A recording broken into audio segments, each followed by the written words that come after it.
Supreme কোর্টের প্রধান বিচারপতি সূর্যকান্ত তিনি রাজ্যের অ্যাডভোকেট জেনারেল, আমাদের পশ্চিমবঙ্গের অ্যাডভোকেট জেনারেল কিশোর দত্তকে উদ্দেশ্য করে বলেন যে আপনি কি ভাবেন আমরা জানি না কারা এই ঘটনা ঘটিয়েছে।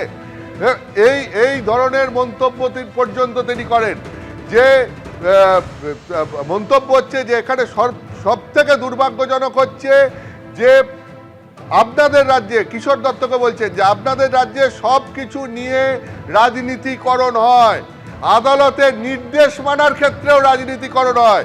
আপনি কি ভাবেন আমরা জানি না কারা এই ঘটনা ঘটিয়েছে।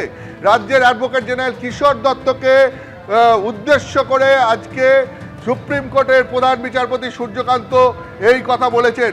শুধু তাই নয়, তিনি বলেছেন যে এত পোলারাইজ স্টেট আমরা দেখিনি। এই ধরনের মন্তব্য করছেন, কেন করছেন? সুপ্রিম কোর্টের কাছে কি খবর রয়েছে সেটাও আজকে সুপ্রিম কোর্টের শুনানিতে উঠে এসছে। কি ঘটনা ঘটেছিল তার বিস্তারিত আমি পরে আসছি। তার আগে আমি বলছি সুপ্রিম কোর্টের কাছে কতটা খবর রয়েছে, সুপ্রিম কোর্ট এই ঘটনা সম্পর্কে কতটা ওয়াকিবহাল, তার কারণে এই কড়া পর্যবেক্ষণ দিতে হলো সুপ্রিম কোর্টকে।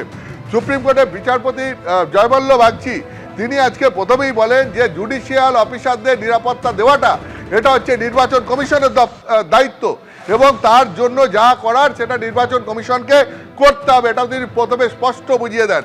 এবং যেটা বিচারপতিদের তরফ থেকে বলা হয় যে গতকাল বিকেল 5টা থেকে অফিসারদের আটকে রাখা হলো, মহিলা অফিসারদেরকে পর্যন্ত আটকে রাখা হলো। মোট 7 জন আটকে ছিলেন, তার মধ্যে 3 জন মহিলা ছিলেন।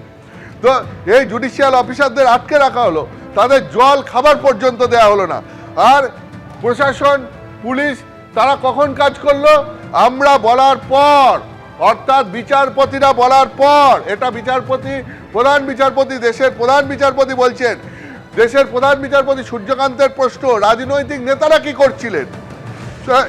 তাতে তৃণমূল কংগ্রেসের তরফ থেকে আইনজীবী হিসাবে হাজির ছিলেন মেনকা গুরুস্বামী। তিনি বলেন সব স্থানীয় অফিসারদের বন্দী করে দেওয়া হয়েছে। তাতে বিচারপতি জয়বল্লভ বাগচি বলেন যে পুলিশ প্রশাসনের কর্তাদের দায়িত্ব দেওয়া হয়েছে তাদেরও সজাগ থাকতে হবে, পরিস্থিতির ওপর নজর রাখতে হবে। তাতে তৃণমূল কংগ্রেসের আইনজীবী মেনকা গুরুস্বামী বলেন যে এটা রাজনৈতিক প্রতিবাদ নয়। তখন বিচারপতি জয়বল্লভ বাগচি বলেন যে দল ও মত নির্বিশেষে সমস্ত রাজনৈতিক নেতাদের এর নিন্দা করা উচিত। এবং যে যে যে যে এরপরে প্রধান বিচারপতি যে প্রসঙ্গটা তুলে ধরেন সেটা হচ্ছে যে হাইকোর্টের তরফ থেকে ডিজি এবং হোম সেক্রেটারির সঙ্গে যোগাযোগ করা হয়, তারপরে তারা পদক্ষেপ নেওয়ার আশ্বাস দেন, কিন্তু তারপরেও কাজ হয়নি।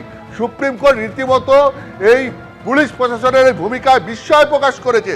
এবং শুধু তাই নয়, তিনি বলছেন আজকে যে তারা অত্যন্ত হতাশ, তার কারণ চিফ সেক্রেটারির সঙ্গে যোগাযোগ পর্যন্ত করা সম্ভব হয়নি। গতকাল রাতে যখন এই ঘটনা ঘটছে তখন আদালতের তরফ থেকে, বিচারপতিদের তরফ থেকে চিফ সেক্রেটারির সঙ্গে যোগাযোগ পর্যন্ত করা সম্ভব হয়নি, তার কাছে বার্তা পর্যন্ত পৌঁছে দেওয়া যায়নি। সুপ্রিম কোর্টের প্রধান বিচারপতি সূর্যকান্ত এই কথা বলছেন।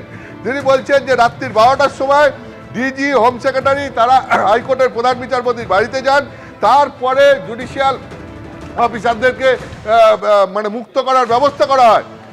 এবিপি আনন্দ, এগিয়ে থাকে, এগিয়ে রাখে।